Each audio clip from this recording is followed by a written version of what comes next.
Hi hello everyone అందరికీ నమస్కారం. Welcome to Usha's మనవి. నేను మీ ఉషా అంకల్. సాధారణంగా వడియాలనేవి ఎండాకాలంలోనే పెడతాము. ఎందుకంటే ఏ బియ్యం పిండో సగ్గు బియ్యం ఇలాంటి వాటిని బాగా ఉడికించి వాటిని మనం తీసుకెళ్ళి ఏదైనా కాటన్ క్లాత్ మీద కానీ ప్లాస్టిక్ షీట్ మీద కానీ ఎండలో వడియాలనేవి పెట్టి చాలా కష్టపడుతూ ఉంటాం కదా.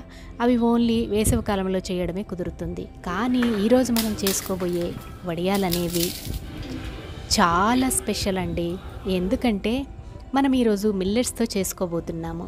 బియ్యం పిండిలో కంటే కూడా మనకు మిల్లెట్స్లో కార్బోహైడ్రేట్స్ అనేవి చాలా తక్కువగా ఉంటాయి. ఫైబర్ అనేది చాలా ఎక్కువగా ఉంటుంది కాబట్టి ఆరోగ్యానికి చాలా మంచిది. బియ్యం పిండితో పోల్చుకుంటే ఇవి మనకి చాలా ఆరోగ్యకరం. అలాగే వీటిని ఎండలో కూర్చొని కష్టపడి పెట్టవలసిన అవసరం లేదు. అలాగే వేసవికాలంతో పని లేదు. మనకి ఎప్పుడు కావాలంటే అప్పుడు చక్కగా ఈ వడియాలని పెట్టుకోవచ్చు. ఇక లేట్ చేయకుండా వంటలకు వెళ్ళిపోదాం. వీటిని ఎలా పెట్టాలో నేర్చుకుందాం పదండి. నేను కొర్రలు సామలు కలిపి తీసుకున్నానండి. రెండు కలిపి ఒక 2 కప్పులు తీసుకొని ఒక 6 to 7 అవర్స్ వరకు నానబెట్టుకున్నాను. తర్వాత ఈ కొర్రల్ని శుభ్రంగా కడుక్కొని సిద్ధంగా ఉంచుకున్నాను. అలాగే ఒక గిన్నెలో ఎండుమిర్చి ధనియాలను కొద్దిగా క్రష్ చేసుకొని వేసుకొని అలాగే దాంట్లో కొద్దిగా జీలకర్ర వాము కూడా వేసుకొని సిద్ధంగా ఉంచుకున్నాను. ఇప్పుడు మనం కడిగి పెట్టుకున్న ఈ కొర్రలను రుచికి సరిపడా ఉప్పును యాడ్ చేసి బాగా మెత్తగా ఫైన్ పేస్ట్ లాగా తయారు చేసుకోవాలి. ఎంత మెత్తగా అంటే మనకు దోశలకు మనం ఎంత మెత్తగా రుబ్బుకుంటాం దానికంటే కూడా ఇంకా ఫైన్గా పేస్ట్ అనేది చేసుకోవాలి. ఇప్పుడు మనం ముందుగా కలిపి పెట్టుకున్న జీలకర్ర వాము ధనియాలు ఎండుమిర్చి ఇవన్నీ ఉన్నాయి కదా, దాంట్లో మనం రుబ్బుకున్న ఈ కొర్రల సామల పేస్ట్ని కూడా వేసుకొని ఒకసారి బాగా కలుపుకొని దీనిలో సరిపడా వాటర్ని యాడ్ చేసుకోవాలండి. ఇది మనకు దోసపిండి మాదిరిగా ఉండాలి.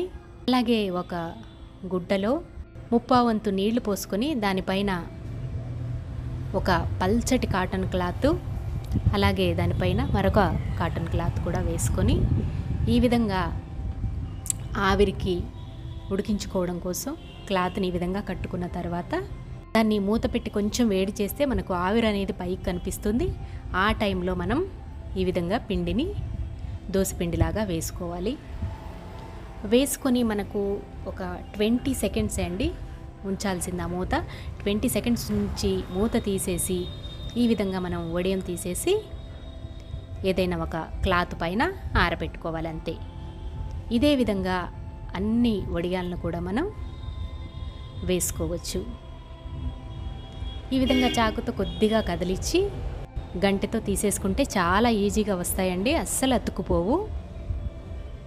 చూస్తున్నారు కదా, ఈ విధంగా చక్కగా వచ్చేస్తాయి. ఈ వడియాలన్నింటినీ ఒక క్లాత్ మీద వేసుకొని ఫ్యాన్ కింద ఆరబెట్టుకుంటే కూడా మనకు 1 డేలో ఆరిపోతాయి. మీకు ఎండ గనక ఉన్నట్లయితే మీరు ఎండలో పెట్టేసుకున్నారనుకోండి, మీకు 1 గంటలో వడియాలనేవి రెడీ అయిపోతాయి. చూస్తున్నారు కదా, ఈ వడియాలన్నింటినీ ఒక క్లాత్ పైన వేసుకొని నేను ఫ్యాన్ కిందనే ఆరబెట్టేసుకున్నానండి. 1 డేలో నాకు వడియాలనేవి ఈ విధంగా రెడీ అయిపోయాయి. ఇప్పుడు ఈ వడియాలని మీకు వేయించి చూపిస్తాను ఏ విధంగా ఉంటాయని. మనం పిండి ఉడికించి ఎండలో పెట్టి ఒక 2-3 రోజుల పాటు ఉంచే వడియాలైతే ఏ విధంగా మనకు వేగుతాయో ఏ విధంగా ఉంటాయో ఈ వడియాలు కూడా సేమ్ అలానే ఉంటాయండి. ఎక్కువ కష్టపడాల్సిన అవసరం అయితే లేదు ఈ వడియాలకి. మనం ఎప్పుడు కావాలంటే అప్పుడు చక్కగా ఈ వడియాల్ని రెడీ చేసుకొని తినవచ్చు. సీజన్తో మనకు పనే లేదు, ఎప్పుడైనా చేసుకోవచ్చు.